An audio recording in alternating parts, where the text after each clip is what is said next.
کہ جو مسلم کالونی کے سر نے واقعہ بیان کیا اور ایشو ریز کیا، سر میں وہاں گیا ہوں، میں نے وہاں رپورٹنگ بھی کی ہے، میں نے وہاں ڈاکومنٹری بھی بنائی ہے، میں نے وہاں نیوز پیپر بھی بنایا ہے، اور آپ سب صحافیوں کو ایک ہی پیرائے میں لے کے نہیں چل سکتے۔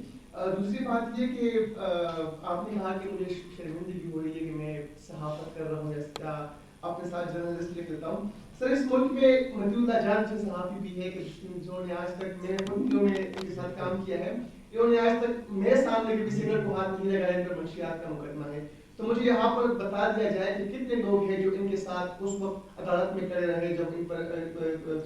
مقدمہ درج ہوا، جب وہاں پر پیش ہوئے۔ اسد طور صاحب جب عدالت میں پیش ہوئے تو کتنے پولیٹیشین تھے، کتنے سیاستدان تھے، کتنے انٹلیکچوئل تھے، کتنے بیوروکریسی کے لوگ جو ان کے ساتھ کھڑے ہوئے۔ حمید سنگھ ہمارے بھائی ہیں، ان کو افیئر کیا گیا، مجھے بتایا جائے کہ ان پر اسلام آباد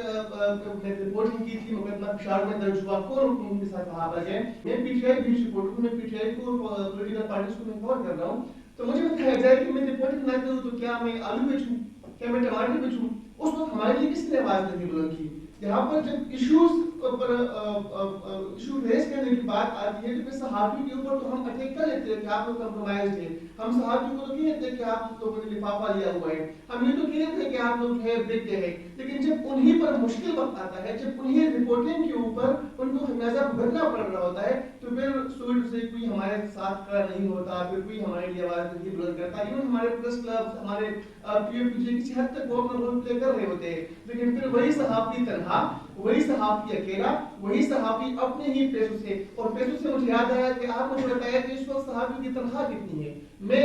کیا بتاؤں آپ کو کہ ایسے رپورٹرز بھی ہیں کہ جو اس وقت 25-25 ہزار روپے پہ رپورٹنگ کر رہے ہیں اور ان کو بھی 2-2 3-3 مہینے بعد تنخواہ مل رہی ہے۔ تو وہ جب ان پر اس طرح کا کیس ہو، وہ عدالت میں جائے، وہ وکیل بھی اپنا خود کرے، تو میں سمجھتا ہوں کہ پھر ان سے بھی ڈیمانڈ نہ کی جائے کہ آپ صحیح طریقے سے صحافت کریں، یا پھر اس سے اس طرح کی وہ ڈیمانڈ نہ کی جائے کہ آپ ان ایشو کو ہائی لائٹ کریں جن کو کوئی ہائی لائٹ نہیں کرتا۔ جب ان کے فیملی ممبرس کو، جب ان کے بچوں کو، ان کے والدہ کو، ان کی بیوی کو جب ہراساں کیا جا رہا ہوتا ہے، تو اس وقت جب پولیٹیشین، اس وقت جب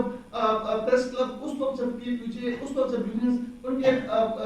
کندھے سے کندھا ملا کر کھڑے نہیں ہوتے، تو پھر ان سے یہ ڈیمانڈ بھی نہیں کرنا چاہیے۔ ان کی آیتیں جو ہیں وہ سینسر ہوتی تھی کہ ایڈیٹوریل کے اوپر وہ آیت ٹرانسلیٹ کی جاتی تھی جو لوگوں کی فلاح کے لیے ہوتی تھی۔ سارے لوگ تھے اور لوگوں نے، صحافیوں نے قلعے کی صورتیں برداشت بنا لاہور کے اندر۔ یہ جدوجہد کے دوران تنظیموں میں توڑ پھوڑ ہوئی۔ تیسری، بعد میں جو تنظیموں میں 2 پوائنٹس پہ سٹینڈ کرتی تھی، اس کا جو فنڈامنٹل ڈیکلیریشن ہے 1950 کا، وہ یہ ہے کہ ہم فریڈم آف ایکسپریشن اور کے لیے جو ہے وہ ہم سٹرگل کریں گے۔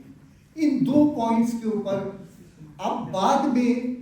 جب کم بنائے تو ہمارے اندر بھی ایک ڈیبیٹ شروع ہوئی کہ فریڈم آف پریس ہمارا مسئلہ نہیں، فریڈم آف ایکسپریشن ہمارا مسئلہ ہے، ورکرز کے ساتھ کھڑا ہونا چاہیے۔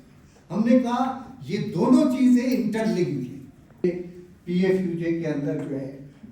آج تک جو دڑے بندی ہے سٹینڈ لیتی ہے، اور کون سی P F U J stand نہیں لیتی، چاہے، اور اس کے لیے ہمیں فیس بھی کرنا پڑتا ہے۔ آپ کے سامنے بھی کھڑے ہوتے تھے، ہر ادارے کے باہر کھڑے ہوتے تھے اگر ورکرز کو جو ہے، مطلب ہے جب آپ بات کرتے ہیں نا کہ دوسری بات یہ ہے کہ تمام لوگ جو ہے وہ لیڈ کرے اپنے پرنسپلز کے ساتھ۔ ان کی آیتیں جو ہیں وہ سینسر ہوتی تھی کہ ایڈیٹوریل کے اوپر وہ آیت ٹرانسلیٹ کی جاتی تھی جو لوگوں کی فلاح کے لیے ہوتی تھی۔ سارے لوگ تھے اور لوگوں نے، صحافیوں نے قلعے کی صورتیں برداشت